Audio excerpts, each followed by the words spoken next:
কদিন ধরেই বাইরে বেরোচ্ছি তো, তাই শরীরটা কিরকম একটু ক্লান্ত ক্লান্ত লাগছে, তার সাথে মুডটাও ভালো লাগছিল না। তাই চুপটি করে বসেছিলাম। বেচা কাকা বললো মাছ ধরতে যাব, যাবি? সেই জন্য বেচাকার সাথে একটু গেছিলাম। ও বাবা, গিয়ে দেখি তার মাছ ধরার কত সরঞ্জাম। প্রথমেই পচা আটা। পচা আটা মানে ওই আটাটা আর কি ডেট এক্সপায়ারি হয়ে গেছিল। তারপরে মাটির মধ্যে কি সব একটা মেশালো, দিয়ে সেটাও জলে দিল। তারপর টোপের মধ্যে কি সব মেশালো। আমি এত কিছু দেখে বললাম, হ্যাঁ গো, আমি যখন মাংস হলে শুধু বলি শুধু মাংস কেন, আর কিছু রান্না করনি? তখন তো তুমি বলো যা হয়েছে খেয়ে নে, আর এত কিছু করার দরকার নেই। আর মাছের বেলা এত কিছু। আমাকে বললো, ওরে ওরা কি আর বুঝবে তোর মতো? ওরা বোঝে না বলেই তো ওদের জন্য এত কিছু, না না হলে ওরা কি আমার চিপে এসে ধরা দেবে? আল্লাম বিশাল ব্যাপার তাহলে।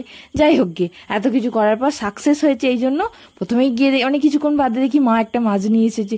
তারও কিছুক্ষণ বাদে দেখি আবার একটা মাছ নিয়ে এসেছে। তারপরে মা যেই মাছ কাটতে বসেছিল, হঠাৎ করে আরো একটা মাছ নিয়ে এলো। মোট 3টে বড় বড় মাছ পেয়েছে।